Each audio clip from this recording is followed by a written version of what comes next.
How's it going, everyone, and welcome to another episode of the podcast right here at Celestia Radio. I am your host, Matthias, as is normal, joined by my wonderful, lovely co-hosts, Nat and Dalit. How you doing, gents? G'day, everyone. Damn, I'm lovely. Imagine. Really? So you say. I mean, I think you're lovely, Dalit. Oh, well, thank you very much. No, you know. Well, So, If I had long hair, this I is where don't I'd feel brush it off my lovely. face and let it... I have long hair. I'll do it for you. Hold up. I'll do it for you. Hold up. My hair's currently pulled back in a Do the hair ponytail. flip. I don't have anything to brush right now. All right. You guys, I want to tell you all a story. What's up? Oh god. This happened to me literally today. But I need a little background. I need a little background to the story first. So, I want to say like a month ago, maybe it was a little sooner than that. I was watching Sayu stream on Twitch. Which one? And starts with a C, the Got it. the voice actor one. I just have I to was ask watching nowadays. Yeah, I forget there's two Sayus. So no, I was watching Sayu stream on Twitch, and he was talking about he had heard that the new in thing to say when you're talking to people, that he had heard this at one of his cons he went to or whatever. The new in thing to say when you're talking to people, instead of saying y'all, you say chat. Yeah, Oh, that's no. what I do. Well, no. Like in person. Yeah, that's the part that was Yeah, killing me. that's what I do. Yeah. And he's like, you want me to unironically say chat instead of y'all. Yes. And Yes. and I'm just like, nah, that can't be real. There's no way that's real. And he was just, I can't remember his exact reaction, but he was just like, that's not happening. That's so cringe or something like that. And I agree with him. And that was the last time I had heard anything about it. And I'm just like, oh, that was wild. There's no way that's legit. Well, it is. Well, today Uh-oh. I was standing there talking with a couple of my students, and one of my other students walked up and literally said it unironically. Like, he said it legitimately. And I just kind of stopped what I was doing.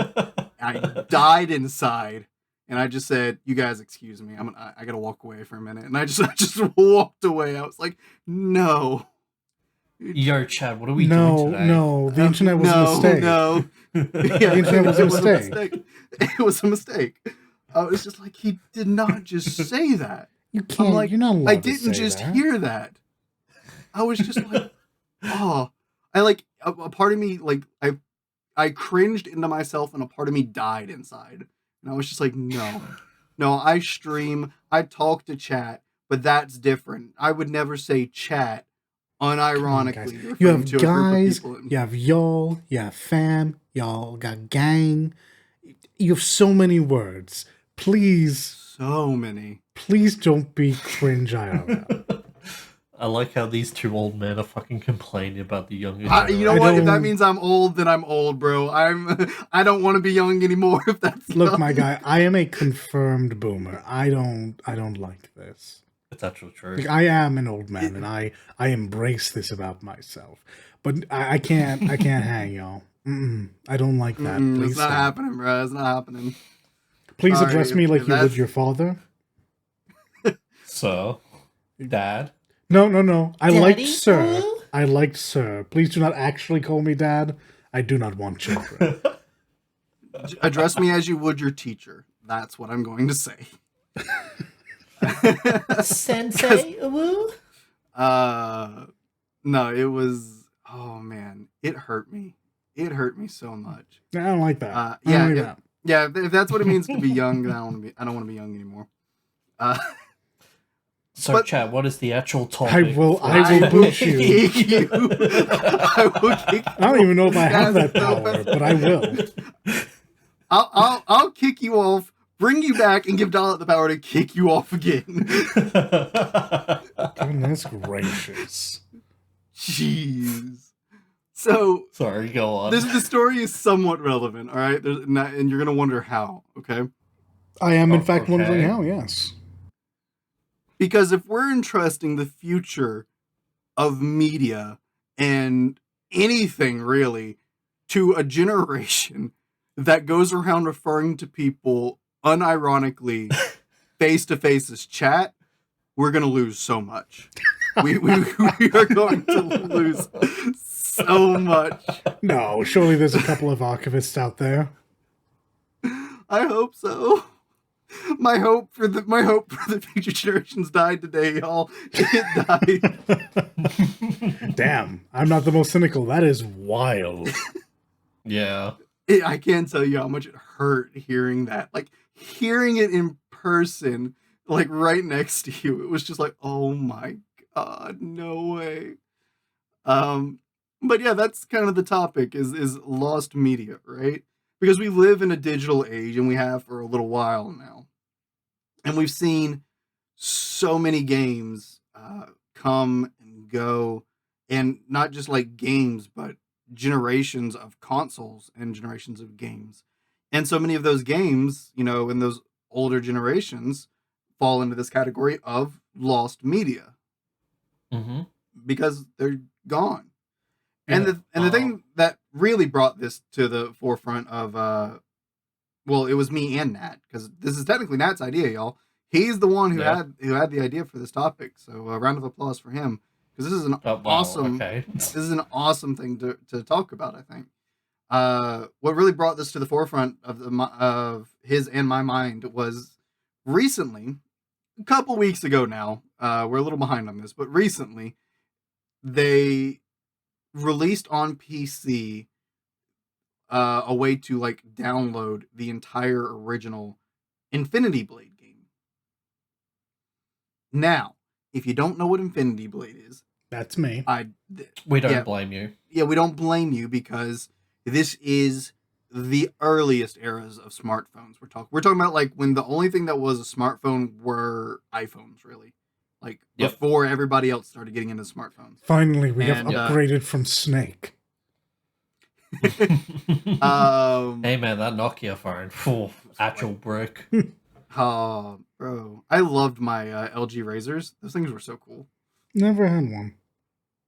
Oh, I loved those things. But yeah, it was one of like the earliest generation of smartphones, and of course, you have a digital device. What's going to come out on it but games? Because what else you can use a digital device for but games? And one of the games that came out, and this was around, I want to say it was the iPhone 3G. It's around the era. This is when it first came out. We got this amazing. Like what would be the genre of this? Now it would be. It would be action RPG. Hack and slash RPG. Yeah, like a hack and slash action RPG kind of thing. Yeah. It's like a semi choose your own adventure sort of thing, but like kind of. So the first game was basically there's this tower, and at the top of this tower is the quote unquote God King, the villain, and you are in the beginning of the game. I guess it's not your character. I was gonna say your character, but that's wrong. It would be your character's father. Makes it to the top of the tower, but dies before he can get to the God King to try and take him down. And then the game picks up there with his son and his adventure to climb this tower, defeat the monsters, and try to take down the God King.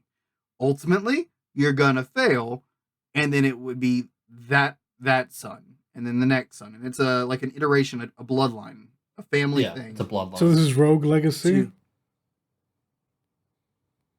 Rogue Legacy. Am I the only one? Rogue Legacy is a roguelike, wherein every time you die, one of your descendants picks up the armor and goes in.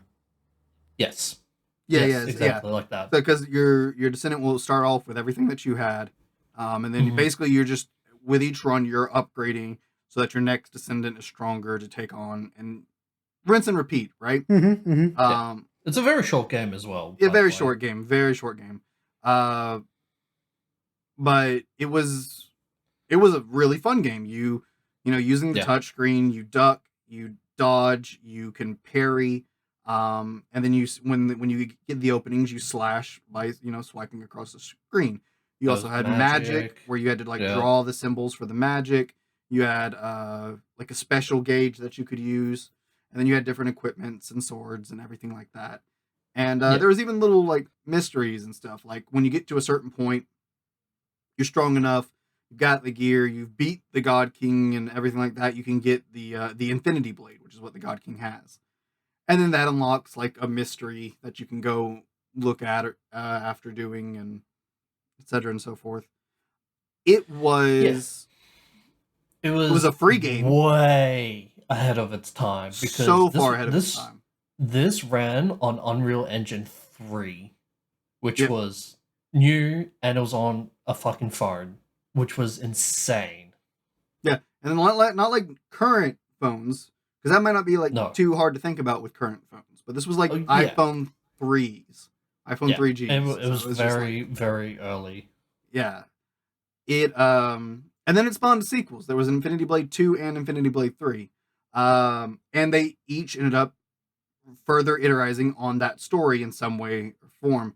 I don't remember exactly how, because it's been too long, but that it was still a continuous story from 1 to 2 to 3, all revolving around this like basically all-powerful weapon known as the Infinity Blade. And originally this God King had it, then to this family, and the family lost it, and then, etc. and so forth. It all followed that. It was a really good story for what it was. Like it had a better story than it really needed to for what it was, or what anybody probably would have expected for like one of these early games on smartphones. Which wouldn't have been much. Mm-hmm. Yeah, and it's really good. It's really fun. Yeah, it is. And so what ended up happening with that game is they did 1, they did 2, they did 3. But because of something in the way it was coded very specifically. And I might be stating this wrong, but like I looked up why it, was because it was eventually like shut down and pulled from the market. And so the only way to play it was if you already had like an iPhone with it downloaded, because it only ever came out on iPhones. And it was because of, essentially, if I understood correctly, it was because of the way the game was coded. It wasn't coded well to when new updates came to iPhones and the iPhone's operating software and stuff. It wasn't coded in a way that it was they were easily able to update it to match that new software or firmware. So it would have issues when the iPhone updated, and they had no way of like fixing the issues because it was just poorly coded in that regard. And so they just ended up pulling it from the market because the systems was continuing to upgrade. The game couldn't keep up because of the coding, like the programming errors, and they weren't able to fix it, especially considering they were free games. The only time they made money was, if I remember, you could basically like buy like level jumps if you wanted, so you didn't actually have to play. Was it level jumps? I thought it was potions. Yeah, it might have been potions. Yeah, you could. What it was like really like, for somebody who actually played the game, it was like, why would I buy this? But for some people, it was just the convenience. Some people, because they're not great at games, and this was still before I guess a lot of people had the hand-eye coordination to really play those touchscreen games. So maybe they used it for ease of access. I don't know, but they didn't make a lot of money despite the game's super success. So they had to pull it, and it just disappeared. And honestly, for so many of us that played it, we just assumed it was lost. And there are people who tried to like keep it up in like some way, shape, or form online. I've like, after this PC port essentially was put out there, it brought my attention to the Infinity Blade subreddit, and through that I saw that there were people that were trying to preserve it in some way, shape, or form, to varying degrees of success as far as I could tell. But this port was an amazing thing to see, because it did preserve it, because it is the original game in its entirety. No, that's really cool. And all weapons, all armors, all monsters you fight, all everything's there. Everything. Yeah. Yep. I'm holding out hope they put 2 and 3 out Same. somehow, some way. There's some difficulties with that, I understand. That might be a little bit more difficult. Because the reason this was doable was because the first game's like code was like open source available for people to look at or something like that. And I don't think that's the case with 2 and 3, but I'm hoping somehow people are able to do it, maybe, because 2 and 3 were just better iterations of the game. They just added more, made it cooler. It's very enjoyable. Who put this game out? Is this an official release, or is this a fan? No, this is literally just some guy. Okay. This is house. This is a fan. But from what I'm led to understand, like, he was given the unofficial but you're good thumbs up, because that's why. Oh, really? Yeah, well, that's why, like, you saw so many like media outlets able to report on it being out there. Mm-hmm. Because he was just like, there's no issues here, so you're good to talk about it. So I didn't question it, so I didn't look into it too much, but from what I understand, there's no problems with this, and that's probably because it was like open, the code was available for people to look at or whatever. Sure.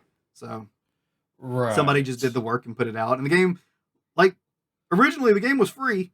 So it's not like they were making money on people downloading it then. They probably wouldn't put it out now for anything. So they wouldn't make money that way. And it's, the guy even says, like, on where you go to download, he's like, I didn't make it. He's like, he lists who made it. He's just putting it out to download. So yeah, and the people who made it was Epic Games, right? Am I crazy? I don't remember off the top of my head, unfortunately. I looked it up, but I forgot because it's been a while. I'm sorry. I should probably look this up beforehand. But yeah, I would love to see, like, the other 2 get made, because, like, they were just, they would have to be officially released, though, because they would probably have to be some kind of official release. I don't even know that the coding for it is even out there anywhere. So it is, Infinity Blade was developed by Chair Entertainment and Epic Games, released on the Apple App Store December 9th, 2010.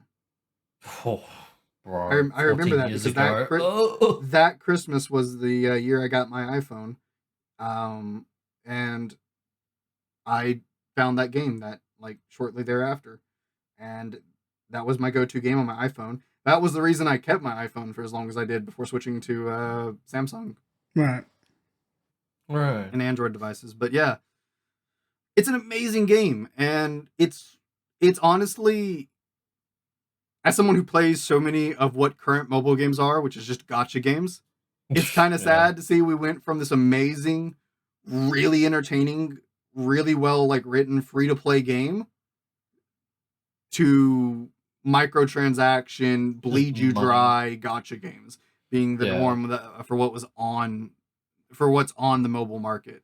Like, early era mobile gaming was a very different beast to what it is now, because it was treated like, at first they were treating mobile gaming like actual consoles. Yeah, they were trying to produce actual games for the phone, and to some degree they succeeded in some spaces, because, I mean, there were other things besides Infinity Blade that did okay, but Infinity Blade was a big one at the time. Didn't Yoastar or Hypergriff, one of the 2, just put out a game in that vein? Sorry, let me rephrase. They just put out a game that's just a mobile game. It is just a mobile game. It's not a gacha, to my knowledge. So yeah, they did just put something out, but I haven't looked into it too much, like what it is, what it's about. So I have no idea. So I can't say for sure. Mm-hmm. I'd have to look it up. For sure. Yeah, so with this, it was just like, I spent so many years, because my iPhone eventually broke, and I, like, even when I upgraded or changed phones, I kept my iPhone to play Infinity Blade. And eventually my iPhone broke. It was old. I dropped it one time and it broke, as old iPhones were wont to do. And I was very, very heartbroken over it. And I just resigned myself to accept that Infinity Blade was just forever lost to me. And then, lo and No. behold, I wake up one day, I see something trending on Twitter about Infinity Blade, and I'm like, what? And I pull it up, and it's this, and I immediately go download it, and I open it up, and it's exactly as I remember it. Yeah. It's You way just play it easier. on mouse and It's keyboard way now. easier playing it on a computer than it is on the on this phone with the swiping, because it's all I can hotkey it, so it's Sure, so much sure. easier. I'm not having to rely on the muscle memories, so to speak, so much.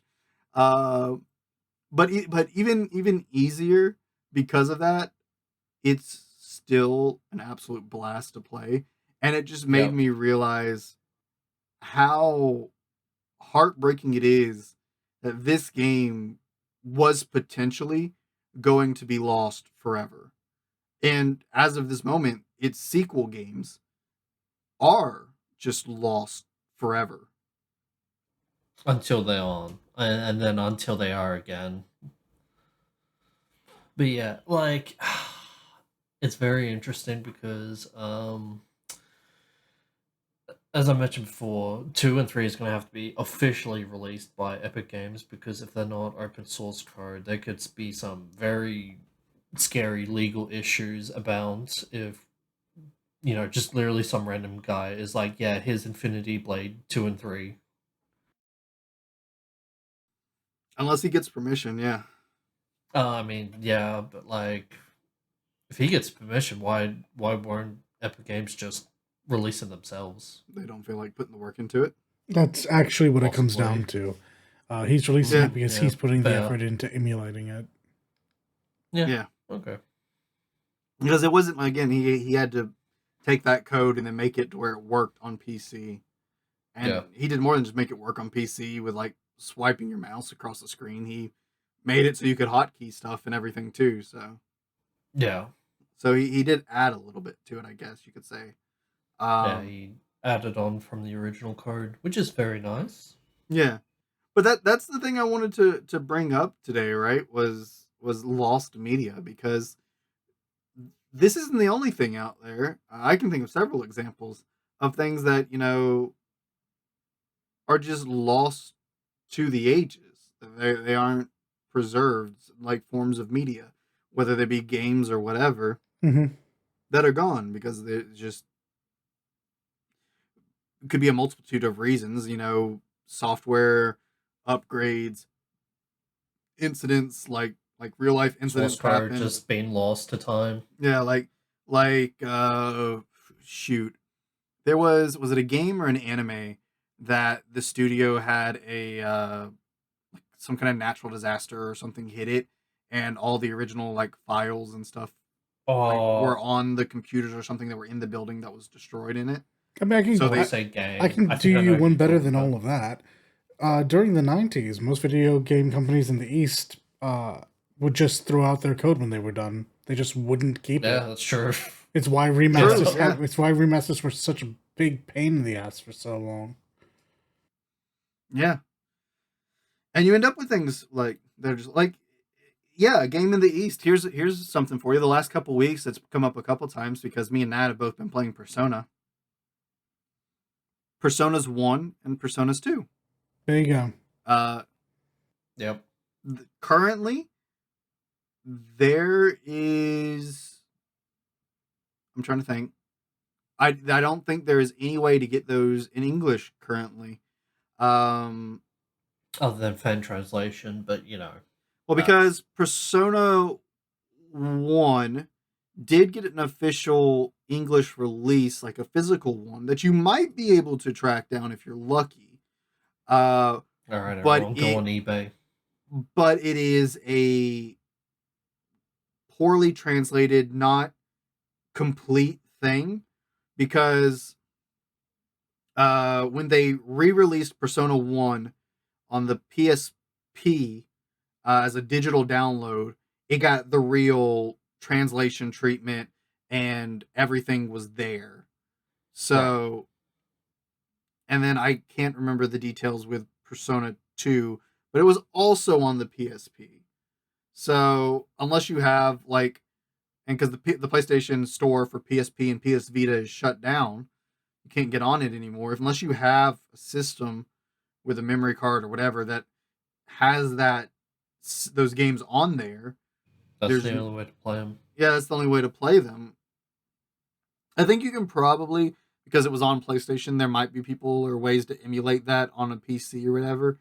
I was gonna say there's probably emulation, but like, yeah, but as far as like, I don't want to use legally, but like the more official way, you gotta get a PSP or PS Vita. Yeah, like there's no. Yeah, I guess legal is the right way to. There's no way to like physically own a copy or own in any form. I guess because not physically owning stuff isn't always a thing nowadays, because of digital games and whatnot. Right. But owning a copy is like that you actually own and is yours is just a lot harder to do. And while it may not be lost media, it is very much bordering on that line of lost media. I would still, it's very teetering on the edge because you're trying to preserve a game from becoming lost media. So it's literally like 1 or 2 steps behind that line. I'm going to be honest, I don't deal much with lost media in video games because I am just lame enough that I pretty much only play games that are going to be, to one degree or another, archived for future use. But what I can say is it sounds suspiciously familiar to what Nintendo would love to happen. Because they love to put out a game, and then when they upgrade to their next system, they want everything that has happened in the past just to be gone. Yeah. So that you don't get to play that or enjoy that again until they make a new version of it.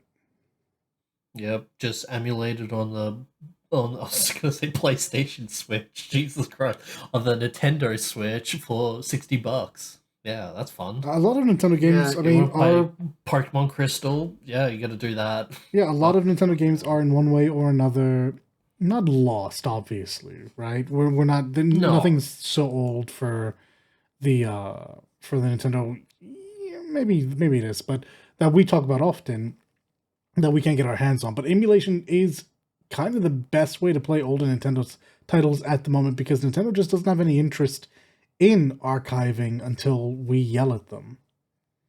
Yeah, exactly right.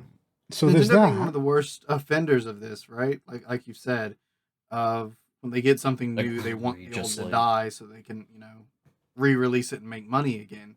Yes. But I think this has kind of had a somewhat opposite effect on things becoming lost because it's made a fan base that is pretty dedicated to archiving. Yeah, it galvanized the base around emulation and archiving old Nintendo things. So that's a good point. Yeah, whereas like old Sony titles and stuff aren't that isn't as prevalent. Xbox isn't I don't want to say Xbox isn't quite old enough to have this issue because like the original Xbox was what 2000 something. Yeah, really early 2000s. Yeah. Late 90s. So I mean compared to PlayStation and just the Nintendo consoles, which is like compared to PlayStation, Nintendo, all those, original Japanese studios, right? Yeah. That were doing games a little bit before Microsoft came out to do Xbox. That being said, though, I don't know if Microsoft were doing video game stuff around that era before the Xbox. Does anyone know? Around Xbox was their first outing because before that, the West was primarily a PC centric gaming audience. Yes, exactly right. Yeah. Whilst Microsoft certainly was a player then, like they weren't making games. I don't even think they were publishing. It was just they had the hardware that you played on, like Apple, like Microsoft did. Not Microsoft. Lord of mercy. Sorry. I guess it is Apple. Apple did before them with like their DOS systems. Yeah. So, can either of you think of something near and dear to you that when you maybe from when you were younger or even maybe not when you were younger, just at some point, that you can't find anymore. That might be something that could be lost media or borders on that risk of becoming. Dark Cloud 2? No, people talk Uh, about that too often. Um, that's a good question. Like I said before, it's a bit rougher for me because I do happen to like a lot of mainstream things. The reason why they're mainstream is because they're popular, and that's how I tend to find them. So it's not much of an issue. Like, there's no music I'm worried about losing. There's no... A lot of the television series I grew up with, because I was born in the 90s, are so beloved that people will keep them in one way or another. I'm not really affected Yeah. by lost media in that sense, I don't think. I would have to agree with Dollard. Yeah, emulation is there, and then people through their own hard work just archiving things because they don't want to lose them. So like I don't think I have anything that's technically close to being lost media that I can think of as of right now. I can think of one thing like off the top of my head that definitely borders on that like brink. And I mentioned it once on podcast Okay. before actually.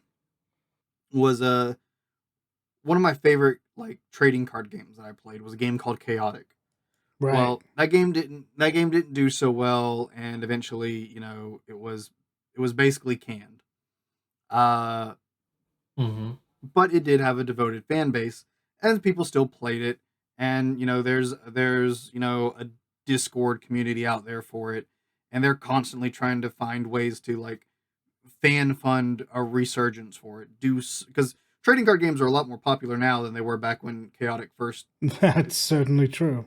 came out. Because Mm-hmm. back then, when Chaotic first came out, I think it was really only the big staples that are still around today that were having any success. But now there's a huge variety of trading card games out there.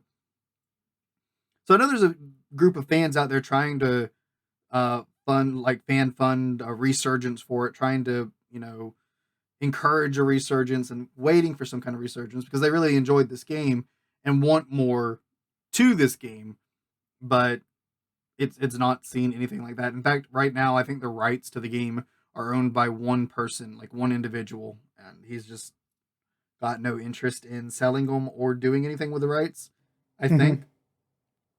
So Right. there was talks like 5 years ago about a possible resurgence, but that was 5 years ago, and there's been nothing. So clearly that didn't happen. Unfortunate. Yeah. But that was a card game that Yeah. I so enjoyed, and I still like hold onto the cards I have, and I treasure them greatly. But it's like, yeah, there's cards I wanted when I played I could never get, because buying cards is gambling. It's RNG. You don't know what you're getting until you open the pack, right? So so there's a lot of Right. cards I really wanted that I never got back then, and now I just can't because there's no new packs being printed. There's no new copies going into circulation, and all the people that have the cards are people like me who are hoarding them because they really liked it and cared about it, or they're people in that community that still like thrives together, that small knit community that thrives together, and they Right. mostly only like trade among themselves or whatever. So Mm-hmm. it's yeah, and then I explained how this game was to y'all. I don't know if I'd explained on cast or off, but there was levels of the randomness to the game. So even if you got the Oh card you God. wanted, it may not have been the best version you needed. So you would sometimes have to get two or three copies before you got the Right, version you right. needed or whatever. So which even then it wasn't that, even if you didn't get the version you wanted, it didn't mean the card was bad. So it's not really a big thing. It just changed how you played with it a little bit. But yeah, like that, like I can get new cards for that, and that's kind of lost. Mm. It's I I respect those people in the Discord communities and online and local like close knit communities that care about that game and keep it going to some extent and are fighting to see it come back. And I'm right there with you. I give you my full support. If it comes back, I'm celebrating with you. I will definitely be playing. But that being said, it's just like it's right there on the brink. Uh, those people stop caring, or if, enough time passes and it just fades away. So it does have the benefit of having a anime cartoon, however you want to call it. I'm not sure which one it kind of falls into that category of. It's probably more of a Western cartoon, I think. It doesn't have that like show for it that is still preserved, so it still exists in that sense. And you can, I think you can watch that show on Amazon Prime, maybe. I don't remember. But that show's still out there to watch. You can still get it on like DVD and Blu-ray, so it still exists in that form at the moment. So I mean, like the idea of it exists, if anything. Right. And you can't kill ideas, can you, Mr. Creedy? You can try. But there's other things out there, like that maybe not lost media, but they run that risk if it weren't for the people that are dedicated to it. It's because of, fans, right? That so many things don't end up becoming lost media. They don't just like I use the term lost media, but I mean it's just like anything becoming lost to time, right? Because if you didn't have the people that were religious about keeping their comic books, think about all the comic books that are out of print, like the old original Supermans and Spider-Mans that started it all. I think I have 2 examples I just thought of, just simply looking at my desktop. I'm hesitant to call them lost media, but obviously you guys can correct me if I'm wrong, which I most likely am. But Excalibur Prime from Warframe, would you consider that lost? It's not a media, but no, because it's attached to a game that's not only active, but in the grand scheme of things, brand new. Right. Okay. Yeah. I figured. And that's it's not lost. It's exclusive. So it's a different thing, right? True. And then I'm hoping this one has a little bit more weight to it. But Dark Souls 1 Prepare to Die edition. You can't buy that anymore. I mean, unless you go on eBay and get it secondhand, but like Steam or From Software's not selling. This feels like a weird technicality. They're selling the remaster. Because you're right. Yeah, like you're right. You can't get that version anymore, but you can get the game that is quote unquote an enhanced version, despite it having its own issues. So really, the only thing you're losing are certain bugs that hopefully have been shown up and the literal 7 FPS in Blighttown. I don't know anyone who misses that. Yeah, that one does feel a little bit like a technicality. I don't know if you can count it or not. Like this is why I say that I am confident when I say there's nothing lost media about anything that I've done. By nature of what I ingest, it's saved because it's popular, right? Like I'm not terribly big into indie games. A couple of them here and there I find really charming, but like nothing I'm worried about. Oh, if I don't keep this on my computer forever, it's gone. Like nothing's gonna ever PT me, right? Where it's just going to be gone one day.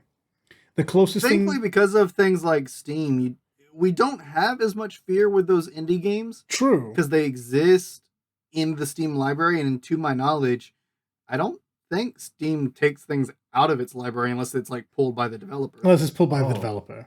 Do I still have... the closest thing that I have to like lost media is that there's some of the things that I enjoy that are trapped on the PS3, which sucks. And that's it. Right. Yeah, Sora's Well, Wrath I mean, and that counts. They may fucking not be MGS4. lost media right now, but given time, they will be. Potentially, except that Sony has, Um, despite everyone being really angry at them, has shown that they have the gumption to slowly, and I mean slowly, get things off that and back into the hands of people. So I Well, don't. me and Aqua are never getting White Knight Chronicles back, so that will be lost media given time. that is true. Mayhaps, actually. Yeah. When you said Aqua, my first thought was, oh, right, you're going to bring up, oh, Lord have mercy. I had it until the moment I needed to say its name. What was the game that revolved around Chopin dying? Chopin dying. Oh, crap. Chopin. And I'm trying to think of what Chopin. Eternal Sonata. Eternal Sonata. Oh, I think you can get that on Steam. You're right, because there was an Xbox version. Never mind. Actually, I don't think you can get it on Steam, but I think it does exist outside of the PS3. Yeah. Potentially. What are you going to say, Nat? On my Steam account, I still have Mobius Final Fantasy. Does that count as lost So media? I was going to bring that up because it is. Because end of service gotcha games could be considered lost media because, well, I think there's no private service for it, so I think the internet does a good job of archiving like the art and things like that they really like from these games. Like I think a lot of Mobius's art you can still find out there on the internet, which is good because Mobius had a lot of really good art to it. Sure. Yeah, but actually playing the game well, like is more or less just a few months ago, not even a few, it was a month ago, I guess. We lost Opera Omnia. And it's gone. Yeah. Like they did. Yeah, there's no private servers, there's no source code someone's taken. They did. I mean, they put all of the cutscenes, every bit of it, up on the YouTube so you can watch and get the story, right? But the form of media that is the actual game and the playing it is gone. You just can't.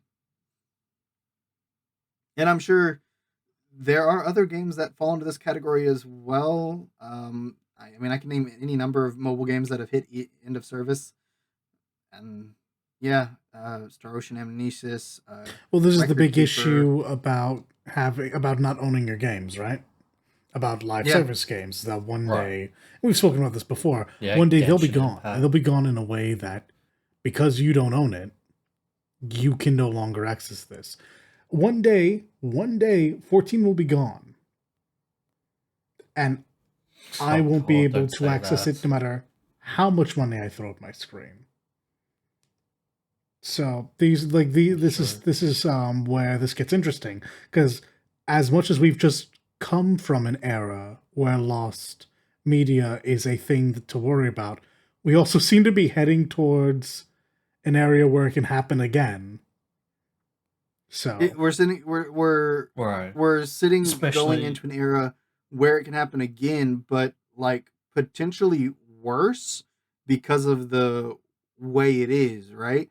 Sure. The lost media from before, it's mostly live service. Yeah, because the lost media from before is lost due to events and things that are out of control. Yeah, but there are still ways to save some of it if they can just get their hands on something. Like some of the old games that you would maybe consider lost media, kind of like the Infinity Blade. Get your hands on the code, and it's saved. It still exists. It exists again now. It's out there. So, but now we're going into this era of where all these live service games are the way developers are making games. And like Dalit said, we don't own the games. One day they will shut those games down, and then you can't play them. One day they're going to shut down Warframe, right? Then you can't play Warframe. Mm-hmm. So one day they're going to shut down 14. Bye-bye Excalibur Prime. Though that one day is no time soon, because Yoshi P just said they're looking 10, 20 years in the future with this game. Oh, for sure. So, yeah, like 14 was just a case of like, what's the first thing I can think of? I should have said 11, but 11 is still going too, so fuck. Yeah. We understand what you're talking yeah, about. we You're get talking it. about I'm like sure live our service listeners as a get it. whole rather than Just so, 14 just so. itself. Yeah. It's Yeah. so with that being said, with that realization, is there anything about this digital era and lost media that I don't want to say frightens you, but unnerves you maybe? Like kind of makes you worrisome? Yeah. I put money into it. I want my thing, and then knowing that it's just gonna go away, it's like, oh, okay. I mean, you could say that about a lot of things like food and all that, but food's a necessity. But like, this is entertainment. I want to keep my entertainment, even if it's gone offline. I mean, I think Nat has the right of it. Like, genuinely, the big thing that I've taken away for seemingly forever is that as we continue to allow companies to make games that we don't own Mm-hmm. and allow to make games and formats that we cannot secure, Mm-hmm. eventually they'll go away. And um, there are a lot of games that I grew up playing with that I still play today. Single player games that there's no reason for me to go back and play them other than I want to. And to know that Final Fantasy that 10. I mean that's the biggest one. But I mean I do multiple playthroughs of Kingdom Hearts as well because I'll speedrun that. And I Right. unfortunately can't do that for 10. But the point is Yeah. we're getting to a place where if you like for all the Zoomers, people who came up now may not have that same thing later on. They may not be able to come back to their Destiny later on, or at least their Destiny 2. When servers go down, Mhm. they'll be gone. Yeah. I can go back and play Halo all I want. Yeah. Yeah. Yeah. Maybe not the multiplayer, but you can play the game. Yeah. I mean, upside for me is I can absolutely go back and play the multiplayer right now. Yeah, because there will be like private servers and all that. But like, Well, I mean, you could LAN party the old. Oh, ones. and that as well. Yeah. There you go. That's it. And they've remade it. They've remade it. And yeah, they've remade it. That's the one little shining light in all this is by virtue of companies being incredibly greedy and needing to make money. Is I think all of these games will inevitably just be remade whether they need to or not. Right. Obviously, that's not strictly true of the more monetization focused live service games. Gotchas are never going to be remade once they've run their course. They're done. Mm-hmm. Yeah, you'll never get a Genshin Impact remaster or remake. Right, exactly. But you might get a remake of your MMO. Lord knows that 11 has twice now attempted to have a single player version so people could go in and experience the story. Yeah. It's just not worked out. Yeah. I would imagine that we're getting to the point where they're probably considering that for the future for 14. When they think about 30 years later when Yoshi P is on his deathbed going, no, my game will live on forever. Actually true. But yeah, like, so we do live in a place where remakes and remasters are constant things, which makes it easier to swallow the pill of live service. But yeah, the digital age has led to a lot of I don't own this thing, and therefore all that I do own is a license to play until the developer or the publisher or whoever is in control of the servers deems that they don't want me to play anymore, and that kind of sucks. Yep, exactly right. I mean, yeah. I mean, we have a whole episode about me being hit with that, right? Just so. Yeah. It's like to kind of tie that right back in with that like starting opening story, right? Because I said they were connected in a way. You have people like us who are older and remember before this and have things we enjoy, but you have a lot of younger people that are growing up playing games because their parents played games, or games are more accessible mainstream now and accessible. Yeah.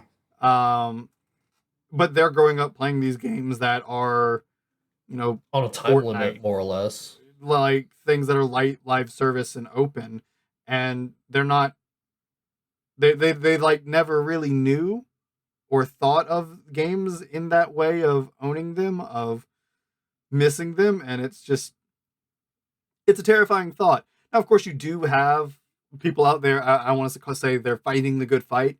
You do have like our generation that have kids and are teaching them right and are making sure they know the good classic video games before letting them jump into all this live service stuff and gacha games. And I think that's good because if kids just grow up and all they know is this live service, they never really own a game. That's a terrifying thought.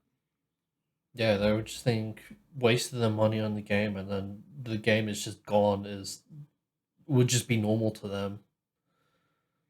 In a way, this whole topic of lost media is a very it's a very grim kind of thing to talk about because it's scary to think about that. What if that dystopian future where we've lost all of our games? Yeah. The hard reset button. We're going back to the original Nintendo Entertainment System. Oh my god. Because no one will ever know what came before. It's one of those things because there's all these remakes and stuff, and Dalet's just recently off the cuff of playing a remake of an old. Too right. Mm-hmm. Yeah. It is kind of sad in some ways. People's first introduction to Final Fantasy VII is remake and not the original. Like, I don't know, like, to me that's just a little sad to think about. Yeah. I don't really think about it as sad so much as it's a weird introduction, but it could absolutely be an introduction to anyone strong enough to go back and play through 7 nowadays. Exactly right. Yeah, that's true. I mean, it is a weird introduction for sure. I need to talk to somebody whose introduction to Final Fantasy VII was remake. I want to get their thoughts because there's so many things in that I'm just like, how do you interpret this without all of the backstory, without having played the original, without knowing what this is or that is, or etc. and so forth. Right. Like that's I don't know. That's kind of I want to talk to somebody. Do y'all know anybody that I can talk to? No. I barely go outside. Yeah, because all of our friends have played it, right? No. Everyone, I mean, like, yeah, everyone I know either has played 7 as well, or isn't interested enough to play remake because they don't do video games. However, I can hazard a guess that anyone who starts off with 7 is going to have exactly 0 issues with it because it does a really good job. Okay, well, that's cool. That's good to know. I mean, that's good. It's just a wild thing to think about to me on that one, I guess. Oh yeah, for sure. So I did ask if y'all could think of anything that y'all knew that was lost media that like you don't have access to now, and I don't think either of you could think of anything, huh? For me, it's gonna have to be something that like I wouldn't know to look for because it's gonna be some weird Newgrounds thing from the dawn of the very public internet interweb like 2.0 just goes away. But like that's a guess because I haven't looked in ages. Yeah, I'm with Dollard on this one.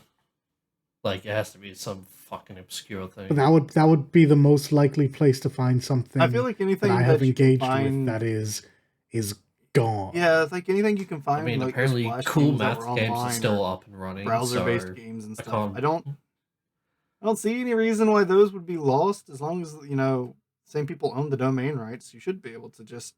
Well, therein lies the issue, right? Someone who started doing something 20 some odd years ago, almost 30 years ago now, may not have kept at it. That's true. I mean, yeah, that's fair. Would lost media be like unfinished projects as well? Because surely that would count. Only if you can't find those projects, because if you can find the unfinished project, it's not lost. It's just unfinished. What are you gonna mention PT? No, but I think PT is a fine example, to be honest. And not because it's unfinished, because it's finished. Remember, it is. PT is a playable teaser. That is actually one of the examples on the definition for lost video games. Yeah, so that's PT gone. is like the gold example of lost video. And even if you get a console that can play it, if for whatever reason you accidentally connect to the internet, it's gone. Yeah, bye-bye. Because you will force upgrade, and Sony has forced that off its platform. Mm-hmm. So yeah, that is genuine lost media, and I never got round to it, so I never had a chance. I guess Flappy Bird? I mean, same thing Flappy with Bird, Infinity Blade, where if you have it on a phone, it's still there. Oh, do you know? Technically, you're right. Yeah. There's so many imitators. I forget that the original Flappy Bird got taken down by its creator and is no longer available for purchase. Yep, he quite literally got bullied off the internet. No, if as I recall, he felt like he did that out of guilt. Was it? Wasn't he bullied? I yeah, swear it was. bullied. It was the game was doing so well, and he kind of felt bad. He didn't want it to do that well. Oh, or something. really? Like he recognized like how distracted people were playing this, and like he felt like he was meaningfully taking away from society. Oh, he felt like he was harming people's lives because of it. Like, man, if only TikTok could have that same fucking thought pattern. Oh, don't worry. The U.S. government feels that way about TikTok, so it's probably going to be adjusted here in a bit when it forces TikTok to move away from the CCP or just not have a presence in the U.S. Right, yeah. Flappy Bird would definitely be one of those. I completely forgot because there's so many imitators, right? So, the concept is alive and well. Warframe has an imitator in its game. Wait, what? Oh, yeah. There's a way to play a Flappy Bird imitator in Warframe. Oh. Flap? Zephyr something. I guess you could call it like an Easter egg or whatever. Sure, it would be considered an Easter egg. But yeah, like you use Zephyr and you essentially play Flappy Bird with Zephyr. So yeah, that's another one. Like I think it was the same phone that had my Infinity Blade that had my Flappy Bird on it. So bro, I lost it all in one go, that man. Phone must have cost a lot if you sold it. Yeah, that phone would have been worth its more than its weight in gold. I could have made a fortune, guys. I could have been rich right now. But yeah, fuck Nintendo for taking down all its stores for older generation consoles. I mean, I hate to go back to Nintendo constantly, but yeah, they just seem so dead set against having any form of like lasting library. Yep, I hate it. It's so like they actively remove that possibility and then have the fucking audacity to be angry at people who want to play old games and rip users, do so through piracy. It has been said a million times, and a lot of the times it's quoted by people who just want to pirate games. However, piracy is not a problem. It's not a service problem. It's a distribution problem. Exactly. If you give people the opportunity to get it, and it's reasonable, people will spend the money.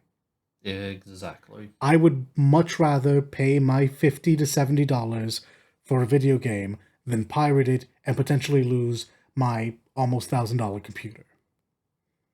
Yeah. Just what it is. And Nintendo just does not understand that. And instead of leaving these things up and continuing to put out the hardware, their obsolete quote-unquote hardware, maybe not in the same numbers as when it's the current, and have this steady stream of revenue, they insist on just cutting it all, which I mean makes sense. Like they were a toy company, they were a trading card company, and then they were a toy company, and these are very much trading card and toy company mindsets. Right. And we know how much Eastern studios love to update their mindsets. That's fair enough. Yeah, once every fucking 25 years. Yeah, and once every new generation, whenever someone young and new is finally allowed into a place of leadership, which is rare unto itself. Yeah. It's on the vein of screw Nintendo. It's they shut down the 3DS store. What 3 years ago? 4 years ago? Something like It's not that. super long ago. It's not very long at all. So yeah, like I have Fire Emblem Fates on my 3DS with the DLC, but if something ever happens to that 3DS that it's downloaded on or You whatever, cannot get the DLC ever again unless I you... can't get the DLC Yep, again, not even gone. though I bought it. Yep. Yep. Even though I spent the money for it, I cannot get the DLC again. And this is the thing. This is the thing that gets me with Nintendo constantly. Nintendo is the most anti-piracy company on the planet, as far as I can tell, and yet they And are. you even so much as look at their IPs and give them a side eye, and Nintendo is just like Oi. there with the mallet. And Yeah. yet they just have no interest in making it readily available. Yeah. No, they regularly want to screw over their consumers. We know what they want to do. They want to be able to resell it at aggressively high prices in limited runs, God. because that's how Nintendo works. And Yes. to their credit, that always works. Nintendo has never failed them once. So Nintendo has rabid fans. it's really frustrating. Yeah. It really is. I do remember like working, retail GameStop for many years. It always felt like, because whenever we would do like a midnight release for a brand new game or whatever, companies would send posters. They would send, just small little knickknacks, something for pre-ordering the game that wasn't even like advertised for pre-ordering the game. It was like you pre-ordered the game. Here's just something a little Sure, nice, There's sure, a sure. keychain. button, something. Yeah. It was always really fun. Those midnight releases were like one of the funnest shifts working at GameStop, to say the least, because they were always like a party. Right. Makes sense. And the bigger the game, the more people that show up, the more of a party it was. I remember one of the Mortal Kombat games came out, and we got to set up. They sent us the like test station thing. We got to set it up in the GameStop, so everybody was hanging out in the GameStop if that could fit in there. And a few of us employees, they were like, all right, we're going to organize a little tournament while we're all here hanging out and waiting. So we just made a little on-the-spot go-to Mortal Kombat tournament with this new game people were just playing around with while they were waiting to get their copy and go home and do the same thing. That's pretty good. So that's pretty cool. yeah, it was always really fun, and always the cool little things and knickknacks you could get for pre-ordering, and then for being an employee, you just, because there was extras, we just got them too. Right. Nintendo never sent anything. Like, it doesn't matter if it's their biggest game, their biggest seller, their hypest thing. They never sent anything with their games for their fans. I'm not surprised. They don't need to. It just really, like, for me, it was kind of an eye-opening thing to, you can see that developers care about their players to some extent. They're excited that you're excited for their game, and they want you to enjoy their game, so they give you little nice things or whatever, whether you look at that as a bribe or showing that they care, whatever. Right. Nintendo doesn't.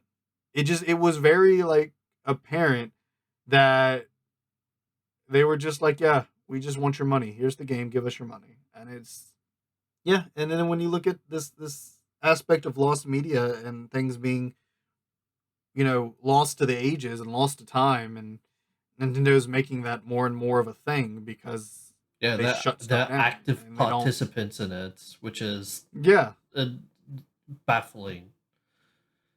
It's baffling. it is. I just not getting into the whole political consumerism thing, but it's wild to think that a company could just care so little about their customers. Like, it's baffling. Like, I you would mean, think, hard like, truth. No Yeah. company cares about their customers after they They care grow about to a certain money. size. Money. Right, I realize that, and I think anybody realizes that. Right. But they usually at least put some kind of front that they do. Of course, forward, and and I there just don't you think go. Nintendo Yeah. does. I just don't think Nintendo does. No, because they have too many defenders. People will defend Nintendo's worst actions because They make Zelda, Metroid, Mario, and fucking what is Pokemon. and Pokemon, right? Like they will die on any hill for Nintendo because they make the thing that I like.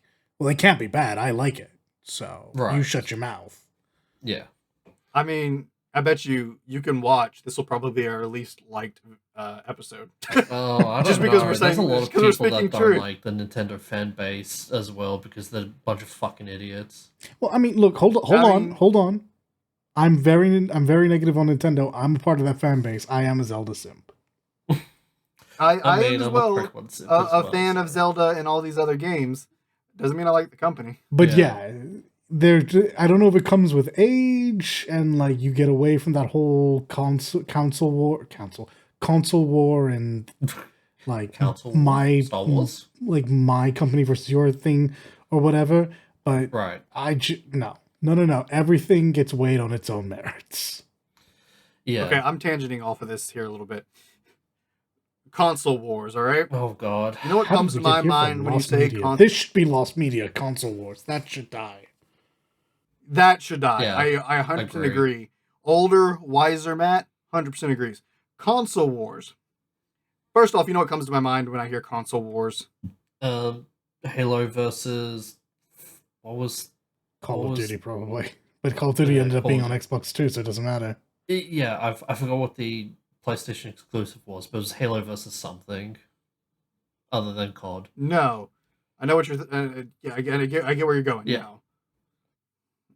It brings to mind E3. Oh, E3. Yeah, rip E3. Wait, E3. We have Key 3 now. Rest in peace, E3. Oh yeah.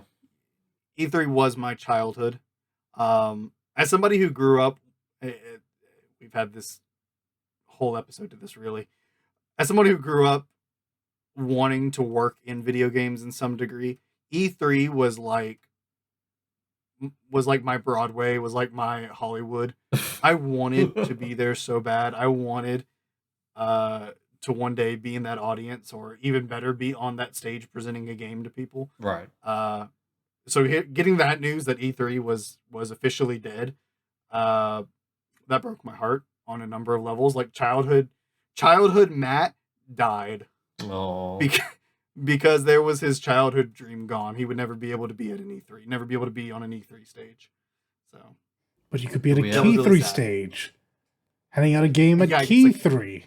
Key 3. Maybe. I'm just gonna keep hammering this joke home because I can't believe it's so perfect.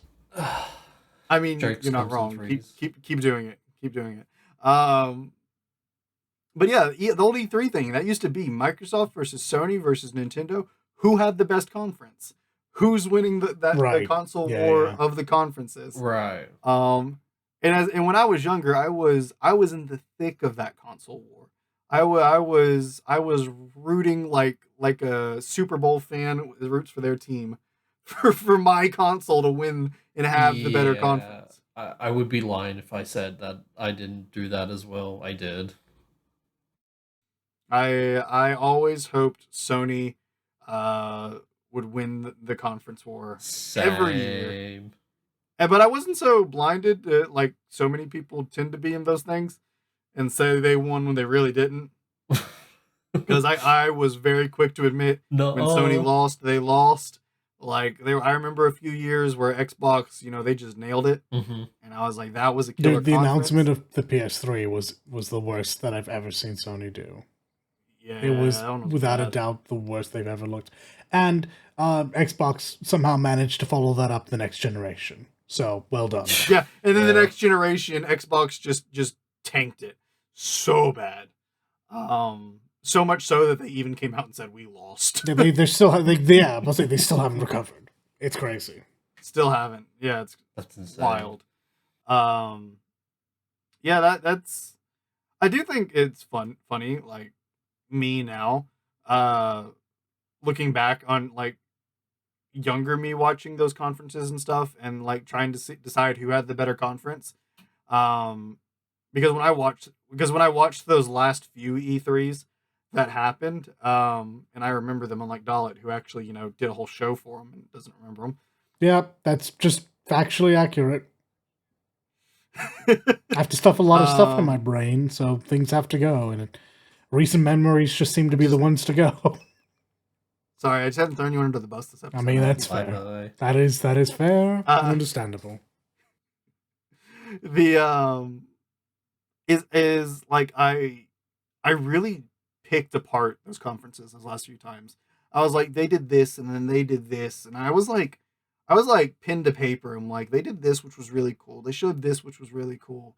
They had this, and then like, but this wasn't so great. And I was just like analyzing them so like in depth, and I was just like, I loved this. I enjoyed this. I really enjoyed uh just being in the gaming sphere and doing these things. Right.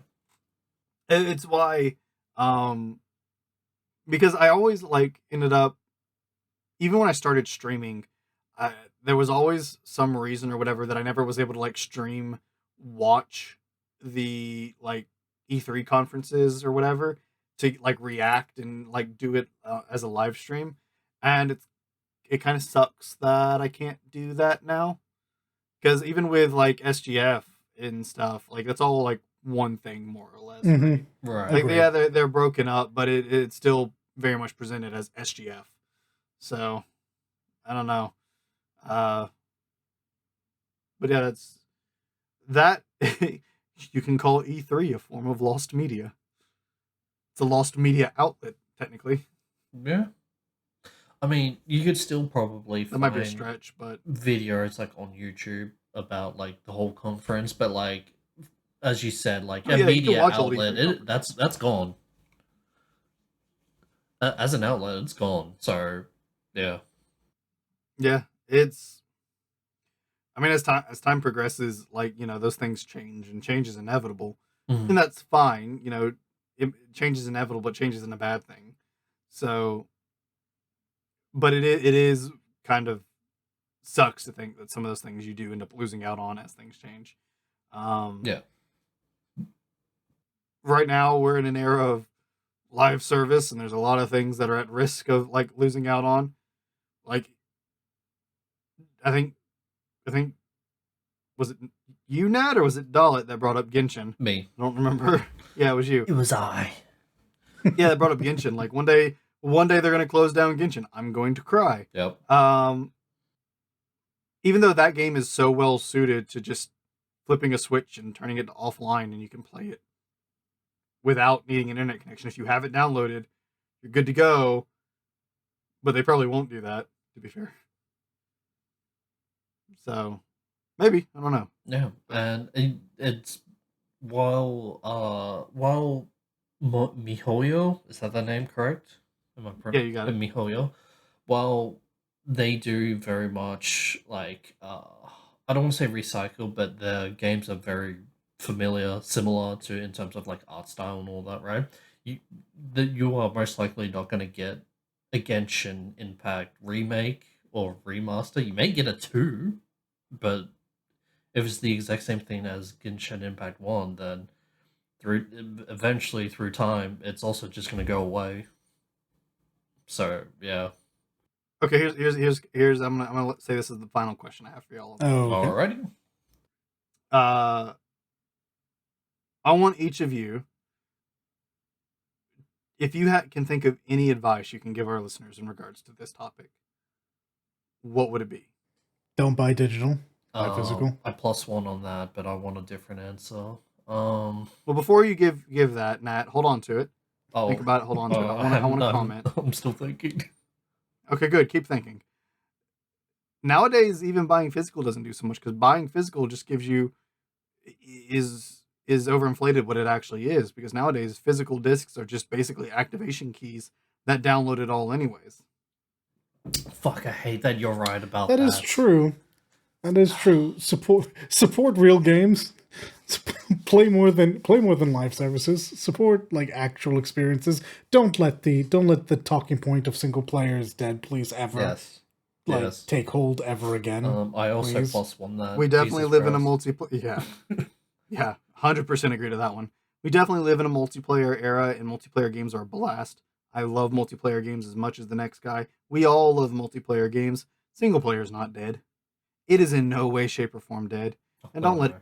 anybody get away with thinking that's the case. God, I'll be interested to see what happens when GTA 6 comes out. I'll be happy because if GTA it never 5 Oh, will comes it's out. coming exist. out. No, but hear me out on my logic. GTA 5 will continue to exist because it has a game attached to the multiplayer. Yeah. But somehow that is not what this game is known for anymore. I'll be interested to see, like, do they shut down servers when the 6 servers go live? Ooh. Or do they balance both Because for a that's bit? very I'm curious costly. what comes of that. As much as I don't like the majority of their games, I will say Rockstar is pretty on point about these kind of things. I feel like they'll probably balance them both for a little while. Wait for that like point where the majority of their players have moved over before shutting down Mhm. 5. Because I feel like when they make 6, they release 6, they're slowly going to build 6's online service to be the same thing that 5's ended up being in some shape or form, but newer and shinier. I feel like, anyways, and then maybe I'm wrong, but we'll see with time on that. Did you think of any advice you wanted to give on it, Nat? I have 2, Okay. but the first one kind of I don't want to say like semi goes against what we've been talking for the last like hour and 20 minutes, right? But I'm still gonna say it regardless. Even though I don't want to say we're shitting on live service, but like there is problems that with live services that is eventually going to happen. It's inevitable, and that's the end of service. If you truly like the game that is a live service, enjoy it, make memories of it, but be content when it eventually does eventually go offline.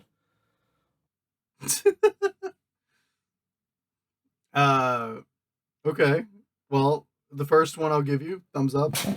That's true. Enjoy what you got while you have it, right? I mentioned Yeah. White Knight Chronicles on here, and I think I've talked about that game on the cast before, but I never got to fully experience that game or play through it, and now it's impossible. So, as much as I loved that game, I will never get to fully experience it, fully play through it, and enjoy that game because it is lost. So, definitely, Yep. yeah, enjoy it in the Enjoy it in the moment, moment. and I guess in some aspects, don't take for granted the time you have with it, especially if it's in any way online, because Mm-hmm. maybe the company goes under or something and they have to shut down the game. So yeah, definitely enjoy it while you Yeah. got it, especially nowadays, because that is we don't know how that's all going to play out. Time will tell.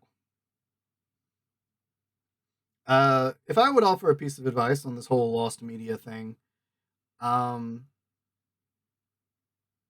if the state of it all kind of upsets you, uh, then I would encourage you, and maybe this is my like teacher brain, like speaking here.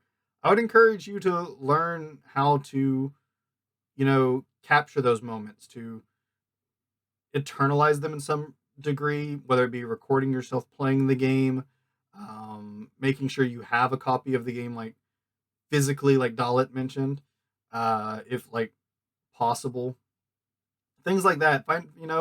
Learn to archive those things that you could lose in some way, shape, or form. Take care of those things that you could lose like that. And also, if this like whole state of it all really bugs you, and you're kind of like us, but maybe you're one of those younger gamers out there that listen to us or whatever, and you don't like the idea of it, well, I encourage you to go out there and make your own games. And remember this when you're making your own games. And remember that you have players who care a lot about your games. And even if it is live service, one day you will have to end it.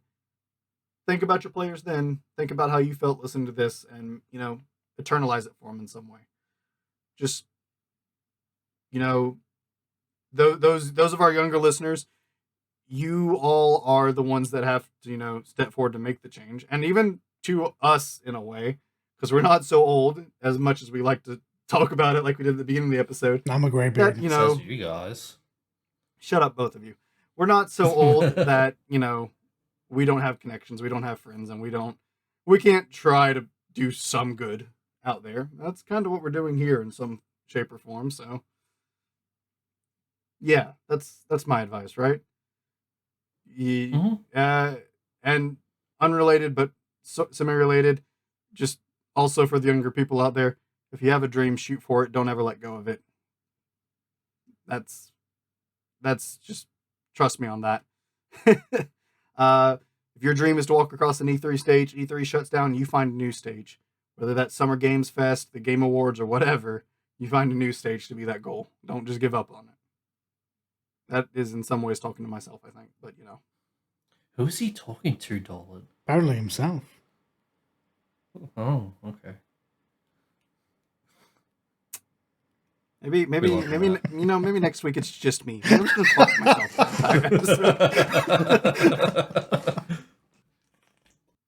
All right, well, that's been kind of our morbid and dark episode for the season, where we just kind of looked at the harsh reality of time. I wouldn't say it's morbid, but yeah. Where it was me and Dalit reflecting on how old we are, and we don't want to be young anymore, to the things we have lost to time. Like the dinosaurs you are. I don't mind being old. I just don't want to be dead. There's a difference. I'll be an old man. I'll yell at all the clouds.